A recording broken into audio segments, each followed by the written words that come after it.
Hello class, this video will serve as an introduction and review of the state court systems.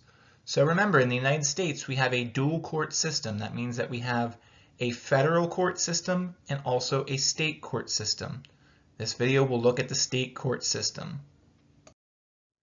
So just like we have 50 states, we also have 50 state court systems, okay? But most of the state court systems are very similar in their makeup, okay? At the lowest level of the state court system is the local trial courts, okay? The local trial courts will have limited jurisdiction. And what limited jurisdiction means is that they only handle minor matters. They're not going to handle the severe criminal cases or large civil cases. Okay, some examples of cases that might start at the local trial courts would be disputes between two people about small amounts of money. Okay, so think about maybe less than $1,000. Traffic violations, so if you get a speeding ticket and you want to go to court to fight it, you're probably going to go to a local trial court. Okay, so this is the lowest level of the state court system. So here we have our general trial courts. General trial courts are one level above the local trial courts. Okay? Generally, there is going to be one trial court per county, okay, in every state. So every county in Pennsylvania, for example, has a trial court. Generally, there may be some smaller counties where maybe two counties get together and they share one general trial court. But by and large, one general trial court per county. Okay, now our general trial courts are going to handle criminal and civil cases. Okay, criminal, somebody has committed a crime, and civil case is when there is a dispute between two people, but nobody has broken the law. Okay, these general trial courts, they usually have original jurisdiction. Okay, what original jurisdiction means is they're simply the first court that is going to hear a case. Okay, this is where the legal process starts for the majority of cases that go through the state court system as the general trial courts. Okay, so moving up one level in the state court system is the intermediate appellate courts. Okay, so these intermediate appellate courts are sort of in the middle. That means that there is a level below them in the court system, but then there's also a level higher above them that we're going to look at on the next slide. But here, these intermediate appellate courts, what they're there for is they review the cases of the general trial courts. Now, the general trial courts have original jurisdiction. That's where the cases are heard first. And that's what a lot of people think of. They think of the trials that go on in the general trial courts, where there are witnesses, there are jurors, evidence is being brought into the courtroom. Okay, we do not have that really in our intermediate appellate courts. Here, these types of cases, they happen when someone believes that a trial was unfair at the lower court, or maybe the judge in the lower court, okay, didn't interpret the law correctly. Okay, the cases go to the appellate courts on appeal. That means that somebody from the case at the lower court needs to dispute something, or they feel like they were wronged in some sort of way at the lower court, and they're going to appeal their case to an appellate court. Okay, now at the appellate court, they're only going to review evidence from the first case, okay, and they're going to weigh the legality, okay, and the interpretation of the laws. They're not admitting new evidence. There's not witnesses. There's not jurors at the intermediate appellate courts. They're just reviewing the law. They're reviewing what happened at the lower courts, and they're making sure that justice was fairly delivered in the general trial courts. So the top level in the state court system is the state Supreme Courts.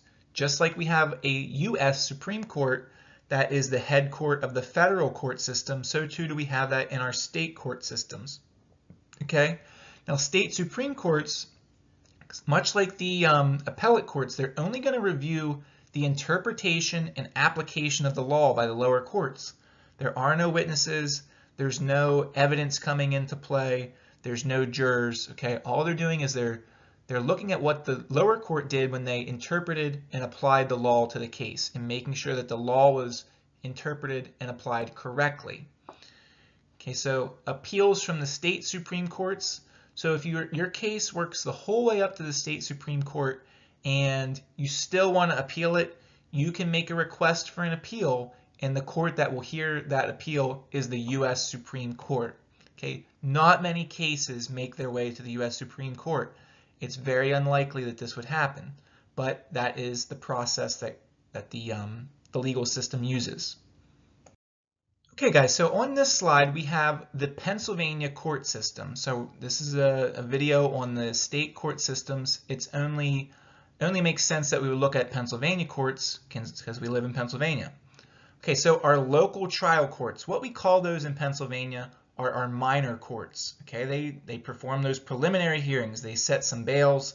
They decide if a criminal case is going to go to the Court of Common Pleas. Now, there are a lot of judges that make up the minor courts because there are a lot of minor courts in Pennsylvania. Okay, there's 568 judges.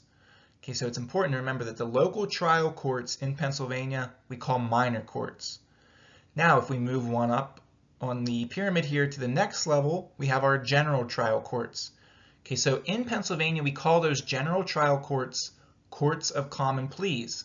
Okay, they're the primary trial or the first trial courts for major criminal and civil cases.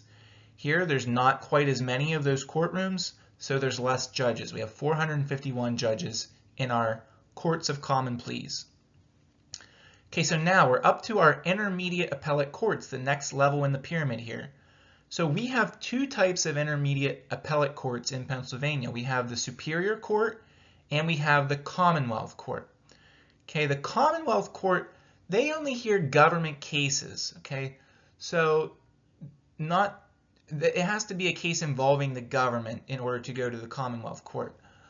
Superior courts, on the other hand, they're going to hear the appeals, okay, that come from the courts of common pleas, okay, the general trial courts, and they're going to be the ones that are reviewing the application and the interpretation of the law from those lower courts. They're going to hear civil and criminal appeals. There's 15 judges that make up the Superior Court in Pennsylvania.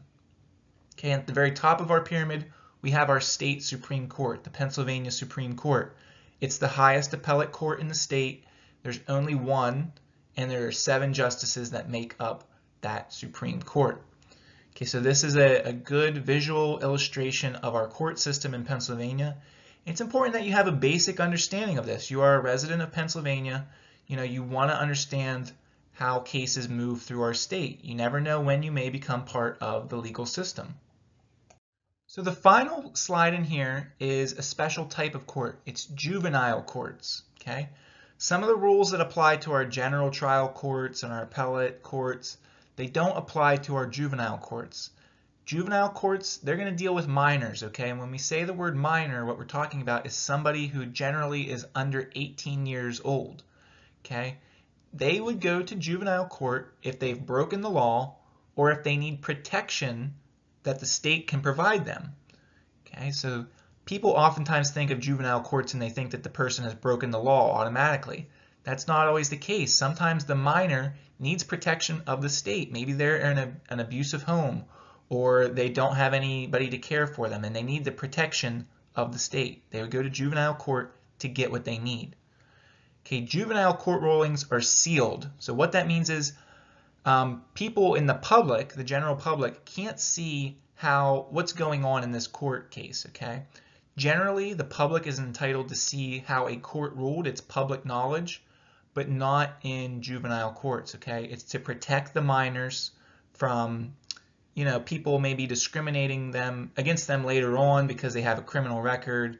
The focus is more on rehabilitating the juvenile and protecting them rather than punishing them. Okay, the hearings in juvenile court are typically more informal. Okay, because of that, you don't have a right to bail or a jury trial. Okay, remember the goal here is to rehabilitate and kind of keep things private.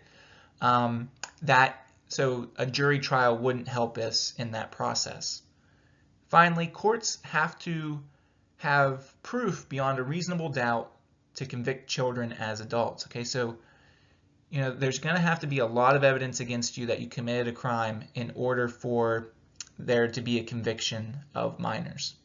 Okay, so this concludes our discussion of the state court systems.